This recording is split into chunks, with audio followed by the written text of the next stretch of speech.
अपने सदके के साए में होगा। जब साया नहीं होगा, जब बहुत गर्मी होगी, जब बड़ी तपिश होगी, सोचो सदका करने वाला कितना खुशनसीब है। वो और खुशनसीब है जो रोजाना कुछ दिनों के बाद जब मौका मिलता देता ही रहता है, मेरा साया बड़ा हो जाए, मैं उस गर्मी में कहीं तपिश में मारा ना जाऊं। अगर इस नियत से सदका दो कि मौला करीम क़यामत के दिन की गर्मी से बचा लीजिए, तो इंशाअल्लाह सदका देने का लुत्फ भी और आएगा। या इलाही, गर्मी ये महशर से जब फड़के दामने महबूब की ठंडी हवा का साथ हो। या इलाही, जब ज़बाने बाहर आए प्यास से, साक़िए कौसर शहे जो दो अता का साथ। मेरे बीच इस्लामी भाइयों, सदका देने में बड़ी जिसको कहना खुशी दिली के साथ आगे बढ़ कर इन मौकों से फायदा उठाना चाहिए। सदका उम्र में इजाफे का भी बाइस बनता है। जी हाँ, बड़ा कमाल का वाकया है। हज़रत ईसा अलैहिस्सलाम के जमाने में एक धोबी था, लोगों के कपड़े आपस में तब्दील कर देता था। तो लोगों ने हज़रत ईसा अलैहिस्सलाम को उसके बारे में बताया कि ये बंदा बड़ा गैबर बंदा है, सबके कपड़े मिला देता है, तो आप जो है इस बंदे के लिए कुछ कीजिए, आप अल्लाह की बारगाह में इसकी हलाकत की दुआ कर। वो बंदा धोबी अपने मामूल से घर से निकला, उसके पास 3 रोटियां थी। एक साइल आया तो उसने एक रोटी उसे दे दी। साइल ने दुआ दी, अल्लाह ताला तुझसे आफात समाविया यानी आसमानी आफत से तुझे बचा ले। धोबी ने इस दुआ से बड़ा मुतासिर, एक और रोटी दे दी। उस साइल ने दुआ की कि अल्लाह ताला तुझे जुमला आफतों से महफूज रखे। उसको तीसरी रोटी भी दे दी। तो धोबी से उस साइल ने दुआ की अल्लाह ताला तुझे तौबा की भी तौफीक अता फरमाए।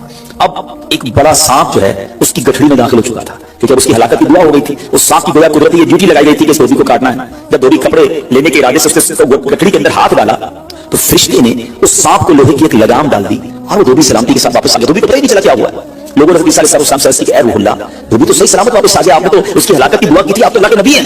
जरा सुनो, हज़रत ईसा अलैहिस्सलाम ने धोबी को बुलाया, फरमाया बताओ तुमने कौन सी भलाई की है। कहता 3 रोटियां थी, वो तीनों अल्लाह की राह में सदका की, और वो मुझे फकीर जो था वो हाथ उठाकर झोलियां उठाकर दुआएं देता रहा। तो आप अलैहिस्सलाम ने सांप से पूछा, तो तुमने इसे कत्ल क्यों नहीं किया? तो सांप ने अर्ज़ की, ऐ अल्लाह के नबी, अल्लाह अज़्ज़ा वजल ने आपकी दुआ कबूल फरमा ली थी और मुझे इसको हलाक करने के लिए भेजा था। जब इस धोबी ने साइल को सदका दिया तो एक फरिश्ते ने आकर मुझे लोहे की लगाम डाल दी। जब लोगों ने बात सुनी, धोबी ने ये बात सुनी, उससे बड़ा ताज्जुब हुआ कि इतना गुनाहगार, मैं लोगों को इतनी तकलीफ पहुंचाने वाला, सिर्फ एक नेकी की और मुझे आफत से बचा लिया गया। उस धोबी ने तौबा कर ली, क्योंकि उस साइल ने तौबा की भी दुआ की थी। तो पता ये चला आफतों से बचना चाहते हैं, मुसीबतों से बचना चाहते हैं। आजकल तो कोरोना वायरस का जमाना है, बलाओं का जमाना है। अरे इसमें तो ज्यादा सदका देना चाहिए, अपने नाम का भी, बच्चों के नाम का भी, फैमिली के हर फर्द के नाम पर सदका निकालते रहे। या अल्लाह सच्चे की बरकत से इन बलाओं, इन वबाओं से बचाना। अरे वबाओं से, बलाओं से, आने वाली मुसीबतों से सदका कैसे बचाता है? सुनिए, एक शख्स सैयदना अबू हुरैरा रज़ियल्लाहु तआला अन्हु की बारगाह में हाजिर हुआ। कहने लगा, हुजूर मेरा बेटा समुद्री सफर पर गया है, आप उसके लिए दुआ फरमाएं। आप रज़ियल्लाहु तआला अन्हु ने फरमाया, उसकी तरफ से सदका दो, सफर पर जाया करो ना, सदका देके जाया करो। बेटा या फैमिली का कोई फर्द सफर पर है, सदका दो के खैर से वापस आ जाए। सैयदना अबू हुरैरा रज़ियल्लाहु तआला अन्हु ने फरमाया, समुद्री सफर पर है, उसके लिए सदका दो। उस वक्त समुद्र में मौजें उठ रही थी। यहाँ बाप और हज़रत अबू हुरैरा रज़ियल्लाहु तआला अन्हु गुफ्तगू हो रही है, एंड उसी वक्त उधर समुद्र में मौजें उठ रही थी, जहाज डूबने के करीब था। इधर इसके वालिद ने अल्लाह की राह में सदका दिया और वहां कहने वाले को कहते हुए सुना गया, ऐ सवारों, तुम्हारे लिए सलामती है, बेशक अल्लाह ताला ने फिदिया कबूल फरमा लिया। बेटा सफर से वापस आया, अपने वालिद को सारा वाकया सुनाया कि जहाज मौजों में था, करीब था कि डूब जाता, मगर फिर एक निदा आई कि तुम्हारे लिए जो सदका दिया गया है वो कबूल कर लिया गया है। मेरे बीच इस्लामी भाइयों, मैंने आपको अहादीस भी सुनाई है, आपको वाकयात भी सुना रहा हूं कि सदका बलाओं को टालता है, सदका बीमारियों को टालता है। अपने नबी पाक अलैहिस्सलाम की ज़बानी एक खूबसूरत वाकया आपको सुनाता हूं। प्यारे आका अलैहिस्सलाम ने ये वाकया सहाबा इकराम को सुनाया। वाकया क्या है? मेरे आका फरमाते, एक औरत के मुंह में लुकमा था, खाना खा रही थी, हाथ में लुकमा और मुंह में डाल दिया। इतने में दरवाजे पर एक साहिल आया। वो औरत कैसी तवक्कुल वाली, कैसी सदका देने वाली, कितना अल्लाह की राह में खर्च करने वाली थी। जब वो लुकमा उसने मुंह से रोका और साहिल को दे दिया, ये खा ले, मैं भूखी ठीक हूं, ये बेचारा गरीब है, दे दिया उसको। छोटी सी बात थी, एक लुकमा क्या होता है? उसने भी कहते हैं पैसे जोड़े जेब में, 5, 10, 15 रुपए, 50 रुपए, 100 रुपए के सदके से क्या होगा, मैं तो खुद गरीब हूं। सुनो, एक ही लुकमा था ना, देख नहीं थी बिरयानी की, एक लुकमा था। और ये वाकया सरवरे कायनात अलैहिस्सलाम अपने सहाबा को सुना रहे हैं। फिर वो लुकमा उस औरत ने रोका और फकीर को दे दिया। अब उस औरत के कुछ अरसे बाद बच्चे की विलादत हुई। बच्चा थोड़ा सा बड़ा हुआ, बाहर पे माँ के साथ चलने लगा, घूमने फिरने लगा। तो बाहर गया तो एक भेड़िया आया और भेड़िया आकर उसके बच्चे को उसने मुंह से पकड़ा और भाग गया। माँ पीछे भाग रही, मेरा बेटा, मेरा बच्चा, भेड़िया आगे भाग रहा है। अल्लाह अकबर। अल्लाह तबारक व तआला ने एक फरिश्ते को हुक्म दिया कि भेड़िए के पीछे जाओ, इसके मुंह से बच्चा छीन कर लाओ और उसकी माँ के हवाले कर दो और माँ को कह देना अल्लाह अज़्ज़ा वजल ने तुम पर सलाम भेजा है और फरमाया है कि ये लुकमे के बदले लुकमा है। बात आई समझ में? अपना लुकमा जो तुमने मेरी राह में दिया था, भेड़िया के लुकमे से तुम्हारे बेटे को बचाया है तुम्हारे रब ने, अल्लाह ने सलाम भेजा है। ऐ मेरे बीच इस्लामी भाइयों, ये हदीस बता रही है कि गुनाह, नेकी जो थोड़ी सी भी हो ना, वो जाया नहीं की जाती, वो अल्लाह के यहाँ महफूज है। जुमे के खुतबे में हदीस सुनते हैं, अल बिर्रु ला यबला वल ज़म्बु ला युनसा व तय्यारु ला यमूत। सुन लो, नेकी पुरानी नहीं होती, गुनाह भुलाया नहीं जाता, और फैसला करने वाला जो रब अज़्ज़ा वजल है उसे मौत नहीं आती है। अब हमें सोचना है कि हम नेकी कर भी रहे हैं कि नहीं, कि गुनाह कर करके अपने अकाउंट को भरी जा रहे हैं। ये छोटे छोटे सदके जब जब मौका मिले, माशाल्लाह हम जुमा पढ़ने जाते हैं, कल भी जाएंगे मस्जिद में, हमने देखा होगा मस्जिद का डब्बा आता है सामने, कुछ ना कुछ डाल दिया करो इस नियत के साथ कि थोड़े और जमा करा दो अपनी आखिरत में, थोड़े और अपने पैसे जमा करा, थोड़े और आगे चले जाए। और ये मैं ऐसे खुद नहीं कह रहा, सुभान अल्लाह। मैं आपको बड़ी खूबसूरत 2-3 हदीसें सुनाता हूं। पहले तो ये समझिए آج کل دنیا میں میں اور آپ یہ چاہتے ہیں کہ ہمارے جو پیسے ہیں نا سیکیور رہیں. آج کل بڑا عجیب معاملہ, اچانک آگ لگ جاتی ہے, کسی کے پیسے چوری ہو جاتے ہیں, لوگ پریشان رہتے ہیں, سیکیورٹی مل جائے. ٹھیک ہے, تو میں آپ کو حدیث سنانے جا رہا ہوں. نبی پاک علیہ السلام فرماتے ہیں, اللہ کے حبیب علیہ السلام فرماتے ہیں کہ رب عز و جل فرماتا ہے, یعنی یہ حدیث قدسی ہے.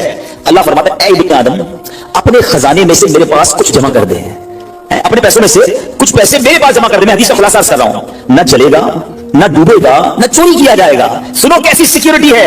انشورنس آج کل لوگ کراتے ہیں جس میں بعض اوقات حرام انشورنس ہوتی ہے. میں آپ کو سبحان اللہ ایک ایسی گارنٹیڈ مدنی انشورنس بتا رہا ہوں کہ رب فرما رہا ہے, اللہ فرما رہا ہے, اپنا مال میرے پاس جمع کرا دے, نہ جلے گا, نہ ڈوبے گا, نہ چوری ہوگا.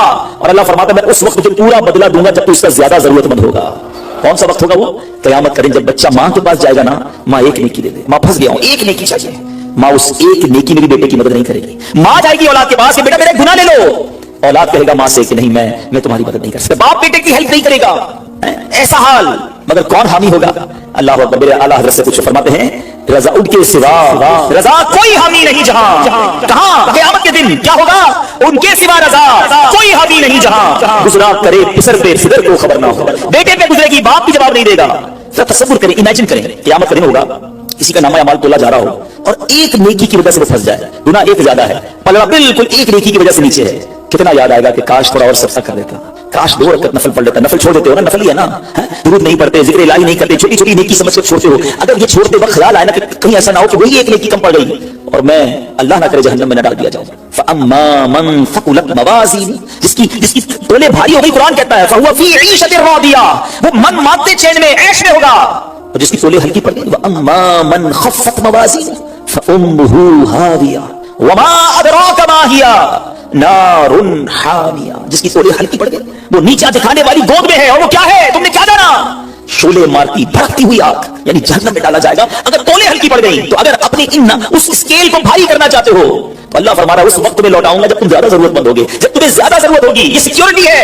اچھا, پھر کچھ لوگ بڑے عجیب ہیں, وہ کہتے ہیں یار پیسے تو تم نے خرچ کر دیے, رمضان میں دی نا, زکات بھی پوری دے دی, بڑا کاؤنٹ کر کے چلتے ہیں, پورے ہو گئے بھائی, اب اگلے سال آنا. وہ اللہ کے بندو, جب رب تمہیں روز دے رہا ہے, عطائیں دیے جا رہا ہے, اور تم کیلکولیٹ کر کے لاک کر دیتے ہو صدقے کو.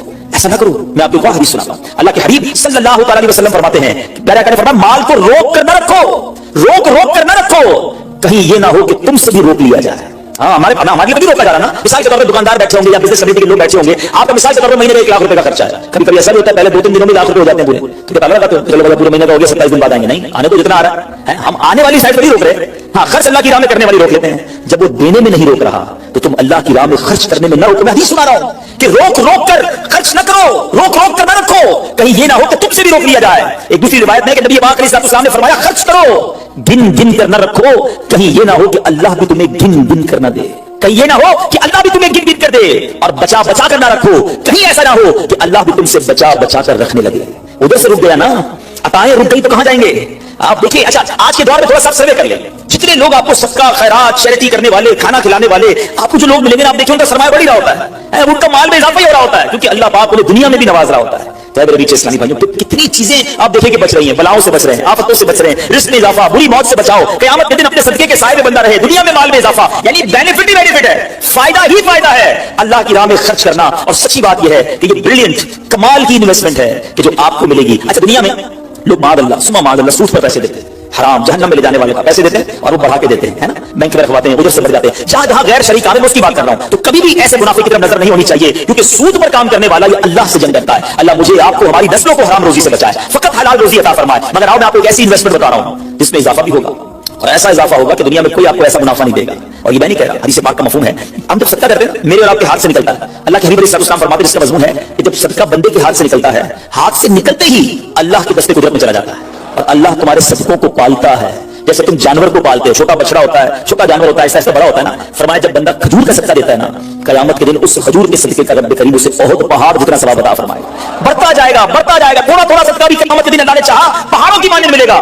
تو میں آپ سے پوچھتا ہوں کہ آخرت کے اکاؤنٹ میں کیا جمع کروایا ہے؟ لوگ کہتے ہیں میں نے فلاں جگہ سیف ڈپوزٹ کرائی ہوئی ہے, فلاں جگہ انویسٹمنٹ کی ہوئی ہے, فلاں پراپرٹی لی ہوئی ہے, اس کا ریٹ بھی بڑھ رہا ہے, ادھر سے کرایہ آ رہا ہے, سونا لے کے رکھ لیا, اس کا ریٹ بڑھ رہا ہے. جناب ڈالر رکھنا چاہیے. عجیب پلاننگ ہے.